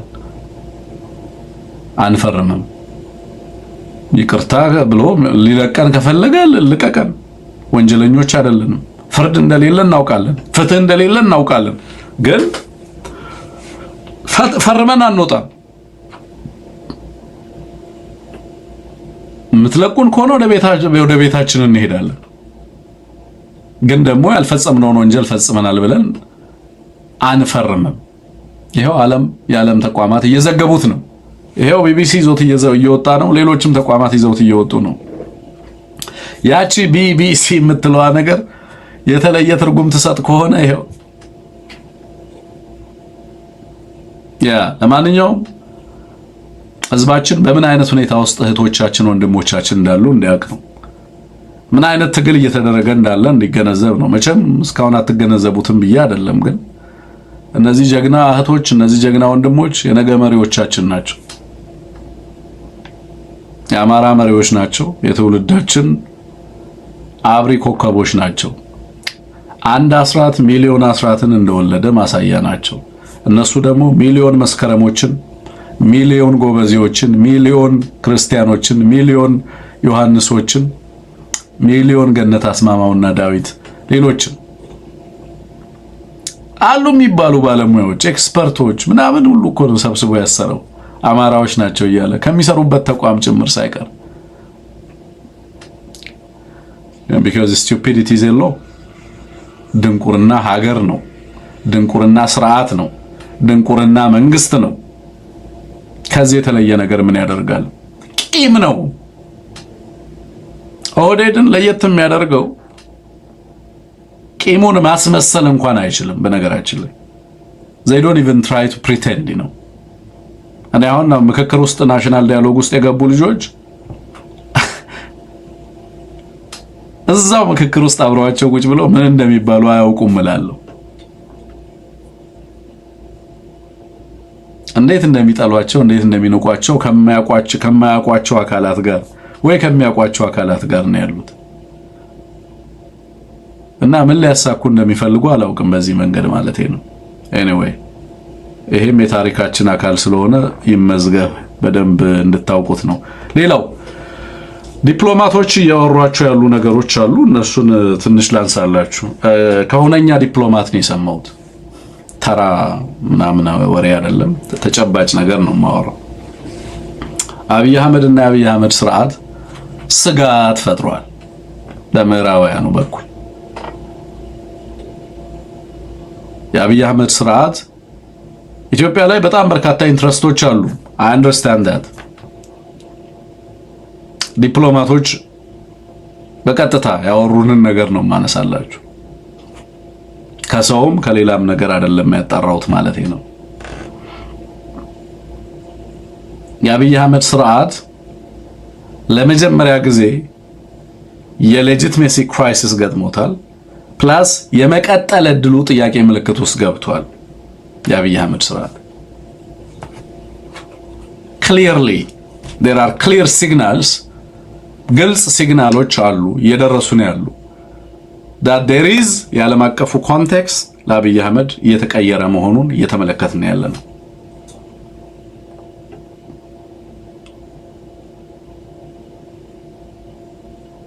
አሁን አገሪቱ ውስጥ ያሉ አክተሮችን ለማግኘት በርካታ ጥረቶች እየተደረጉ ነው ያሉት። ከአብይ አህመድ ውጭ ያሉ አካላትን ፍርሃቱ እሱ ነው። እሱ እንደነበረም ማውቃለሁ። ያልሸጠው ነገር የለም ይሄ እንዳይሆን እና ክሊርሊ ብዙ ሀገራት አንዳንዶቹ በኤርፖርቱ ግንባታ መሳተፍ የሚፈልጉ አካላትም ጭምር ጉዳዩን ትንሽ ለማዘግየት ተገደዋል። ገንዘቦቻቸውን ኢንቨስትመንቶቻቸውን ማምጣት የሚፈልጉ አካላት አሁን ባለው ሁኔታ ማንም በአብይ ሰዓት ላይ ገንዘቡን መነስነስ የሚፈልግ አካል እየተመለከትን አይደለም ያለ ነው። ከባድ ስጋት አለ። እስኪ ቆይ ትንሽ እስኪ እነዚህ ፋኖ የሚባሉትን እስኪ ይሄ ቲዲኤፍ የሚባለው ነገር ደግሞ ምንድነው? እግሩን እየጎተተ ነው ምን ይዞ ሊመጣ እንደሆነ ደግሞ እስኪ አረ በዚህ በምዕራብ በኩል ያለውም ሁኔታ ታስታውሳላችሁ። ጂጂንግ ጎልድ የሚባለው አላይድ ጎልድ ለጂጂንግ ሊሸጥ የነበረውን የኩርሙክን ወርቅ ማዕድን ግብይት ካስተጓጎሉት ነገሮች አንዱ በምዕራብ በኩል የመጣው ነገር ነው። በነገራችን ላይ በምዕራብ በኩል የመጣው ነው። የቤኒሻንጉል ጉሙዝን ወርቅ ሽመልስ አብዲሳ ሊሰለቅጥ አፉን ከፍቷል። እንዳይሸለቅጥ ደግሞ የኢትዮጵያ የቁርጥ ቀን ልጆች መተውበታል። ዓለም አቀፉ ማህበረሰብ አብይ አህመድ ላይ ያለው ትረስት በከፍተኛ ደረጃ ተመናምኗል። ተጨባጭ መረጃ በጣም ትልቅ ሆኑ ዲፕሎማቶች ማረጋገጥ የተቻለ ነገር ነው የምነግራችሁ። እና ምናልባትም አንዳንድ ስብሰባዎች አንዳንድ ጉባኤዎች እየተጀመሩ ያሉ ይመስላል። ፖስት አብይ ላይ እየተወራ ነው ያለው። ፖስት አብይ ላይ እየተወራ ነው። ክሊርሊ ነው ይሄንን ማነሳው። ፖስት አብይን እያወራ ነው የዓለም አቀፉ ማህበረሰብ። ብዙ ሰዎች የዓለም አቀፉ ማህበረሰብ ምን አገባው፣ የኢትዮጵያ ጉዳይ በኢትዮጵያ ነው የሚጠናቀቀው ምናምን የሚሉ ሰዎች አሉ። ኃይለ ማርያም ለምን ሪዛይን እንዳደረገ ጠይቁት እስኪ።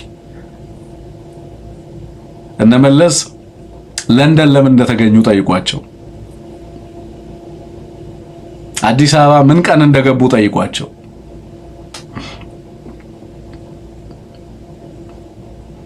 አብይ አህመድ ሲመጣ እንዴት እንደመጣ ጠይቁት። ብዙ ለኢትዮጵያ ሕዝብ ያልነገሯቸው እነ ደመቀ መኮንን በርካታ እውነታዎች አሉ። ህዋትም ለኢትዮጵያ ሕዝብ ያልነገረው እነ ሳሞራ ሲለቁ ለምን ሪዛይን አደረጉ? እነ ጌታቸው አሰፋ ሪዛይን ሲያደርጉ እንዴት ሪዛይን አደረጉ? ብዙ የኢትዮጵያ ሕዝብ ያልተነገረው እውነቶች አሉ። እዛና ቄሮ ፋኖ ምናምን ያደረጉትን ተጋድሎ ሳንረሳ ማለት ነው። ግን ዓለም አቀፉ ማህበረሰብ የሀገሪቱ ውስጥ ፖለቲካ ሁኔታ ቀውሱ የሆነ ቦታ ላይ ሲመጣ አቋም ይይዛል። ያ አቋም ደግሞ በኢትዮጵያ ለውጦች ላይ ቀላል ተጽዕኖ የለውም። ያንን ረስቶ ወዲና ወዲያ ማለት ብቻ ፋኖ ለምን ይሄንን አይታጠቅም ለምን ያንን አይታጠቅም ብቻ አይደለም። አብይ ያውቀዋል እንዴት እንደመጣ፣ እንዴት ኖቤል እንዳሸነፈ፣ ለምን እንዳሸነፈ፣ አሁንም የሚያደርጋቸውን ነገሮች ለምን እንደሚያደርጋቸው አብይ ያውቃል፣ እኛም እናውቃለን። በጣም የሚናደዱት በጣም ስለምናውቃቸው ይመስለኛል። በጣም የሚበሳጩት መግቢያ መውጫ ቀዳዳቸውን ማወቃችን ይመስለኛል። እያንዳንዷን ቀዳዳቸውን ይሄ ትውልድ መቼም እና የዚህ ትውልድ ትግል አስገራሚ ነው እየሆነ ያለው። አሁን ቀጠናው እየተናበበ መግቢያ መውጫቸውንም በዛው ልክ እየደፈነባቸው እንዳለ እየተመለከቱ ያሉ ይመስለኛል። በዚህ ምክንያት ከባድ ስጋት ላይ እንዳሉ በደንብ መገንዘብ ይቻላል ማለት ነው። እና ፖስት አብይ ላይ ውይይት ያልጀመራችሁ ውይይት ጀምሩ ነው። ፖስት አብይ ላይ ውይይት ጀምሩ። የአማራ ቲንክ ታንክ ፖስት አብይ ላይ ውይይት ጀምር። እቅዶችህን ወደ ናሽናል ዳያሎግ ሳይሆን ወደ አማራ ዳያሎግ አምጣው፣ ወደ አማራ ኮንሰንሰስ። ፕላኖችህን፣ እቅዶችህን ድርጅት አለህ፣ በድርጅትህ በኩል ውይይት እንዲደረግባቸው ሐሳቦቹ ህዝባዊ እንዲሆኑ አድርግ። ሌሎች ኃይሎችም እንደዚሁ በተናበበ መንገድ ለኢትዮጵያ ህዝብ ዋስትና መስጠት፣ የደህንነቱን ጉዳይ፣ የኢኮኖሚውን ጉዳይ፣ ሌሎች ጉዳዮችንም ከዓለም አቀፉ ማህበረሰብ ጋር በቀጠናው ላይ ያለውንም ስጋት እንደዚሁ ዛሬ ነው ውይይት መጀመር የሚገባው። ብልጽግና ምንም ደስ አላለውም አሁን ያለው ሁኔታ። እኛን በማዘጋት አታስቆመንም። እኛ ዲፕሎማቶች ከተማ ነው ያለነው። ምን አድርገህ ታስቆመናል? እና የሚዲያ ፈናህም በቅርብ ጊዜ የሚቆም ነው። የሚዲያ ፈናህንም እናስቆመዋለን። የሚዲያ ፈናው ያችን ከርቭ እስክናልፋት እንደሆነም ብልጽግና ያውቃል። እና ታርጌት አድርገው ደግሞ ሁሉንም ሚዲያ እኮ አይደለም ታርጌት የሚያደርጓቸው አሉ፣ የሚያሳፍኗቸው ሚዲያዎች፣ ተቋማት አሉ። ዩቲዩብ አንደርስታንድ አያደርገንም ይሆናል። የተለየ ጥበቃም አንሻም። እውነት ለመናገር ምንም የምናገኘው ገቢም የለም ከዚህ ሂደት። ግን ተደራሽነታችን ነው ዋናው። በሳተላይት መሄድ እንፈልጋለን፣ መቆም አንፈልግም። በሁሉም አማራጮች መገኘት እንፈልጋለን፣ መሄድ እንፈልጋለን። አማራው በደንብ አውቆ ሊያግዘን ይገባል። ባይዘው በደንብ ገብቶት ሊያግዘን ይገባል። የያዝነው ቀላል ጨዋታ አይደለም፣ የውሃ መረጫጨት ጨዋታ አይደለም። ከባድ ትግል ነው የያዝነው። if you really want to see የኛን ኢምፓክት፣ ይሄንን ስርዓት ቦታው ላይ እንድናቆመው እንድናስቀምጠው የሚፈልግ ከሆነ ህዝባችን በደንብ ሊያግዘን ይገባል። ሳተላይቶቻችንን ሊያግዝ ይገባል። ኦኬ we have a proven record። ለዚህ ትግል መታመን የቻልንበት proven record ያለን ሰዎች ነን ማለት ነው። በምንም አይነት የአማራን ጥቅም አሳልፎ በሚሸጥ ጉባኤ ላይ ማንገኝ ሰዎች ነን። ኦኬ ሰርተን ታግለን ለህሊናችን ለወገናችንና ለህዝባችን ታምነን አሳይተን ማለት ነው። እስኪ አስራትን ደግሞ መምሰል በተግባር እስኪ እንሞክረው። ወጣቶች ነን፣ የዚህ ትውልድ አካል ነን። ብዙ ፈተና አለ በዚህ ትውልድ ውስጥ፣ ግን እስኪ እንሞክረው፣ እንልበሰው። ደግሞ እንዲህ አይነትም ትውልድ ተነስቷል እስኪ ብለን ተስፋ ለህዝባችን የሚለውን ለማሳየትም ጭምር ማለት በየእስር ቤቱ ያለው የታመነ እያሳየህን የሚሸጥህ ትውልድ አይደለም። ፈርም አልፈርምም፣ የአማራ ህዝብ ትግል ነፃ ያወጣናል፣ ግን ለጣዖቱ አንበረከክም። እንደዚህ አይነት ትውልድ ና ግባ እጅ ስጥ አልሰጥም። ኮሎኔል እየማረከ ጀነራል እየማረከ አሳይቷል። የአማራ ልጅ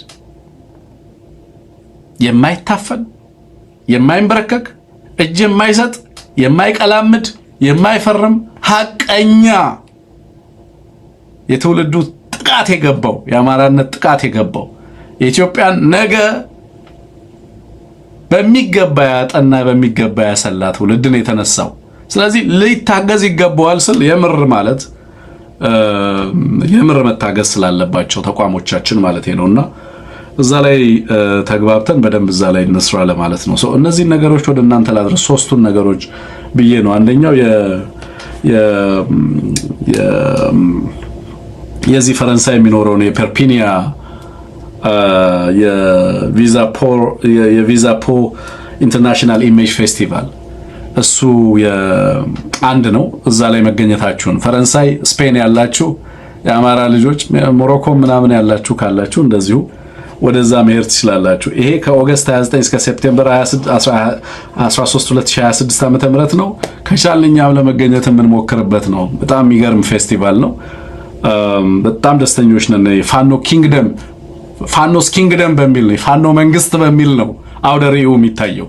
ባይዘወይ የፋኖ አውደ ርዕይ በሚል ነው፣ የፋኖ ኪንግደም በሚል ነው አውደ ርዕዩ የሚታየውና እዛ ያላችሁ በፈረንሳይና በስፔን ጣሊያን ያላችሁ ሌሎችም እዛ አካባቢ ላይ ያላችሁ እዛ መድረክ ላይ ለመገኘት ብትሞክሩ በጣም ደስ ይለናል ለማለት ነው። ሌላኛው የቢቢሲ ዘገባ ነው። ሶስተኛ ጉዳይ ዲፕሎማቶች ምን እያወሩ ነው የሚለውን ነው። ይህም ፕሮግራም ላይክ አድርጉ። በአዲስ ቻናል ከእሁድ በኋላ እንመጣለን። እሁድ ዕለት ትልቅ ፈንድሬዚንግ አለ፣ ኤቢሲን የምናግዝበት አማራ ሳተላይትን የኦንላይን ቴሌቶን አለን፣ እዛ ላይ እንገናኛለን። እሁድ ዕለት ማለት ነው። ሶ ይሄን ቻናል እስከዛ ድረስ ነው የምንይዘው። ከዛ በኋላ ሌላ አዲስ ቻናል ይኖረናል ማለት ነው። ለነበረኝ ቆይታ ከልብ አመሰግናለሁ። ሌሎች ጉዳዮች አሉ። አንሙትና እኔ ትንሽ ቆይተን ብቅ እንላለን። መልካም ጊዜ ይሁንላችሁ። ጊዜ ይስጥልን።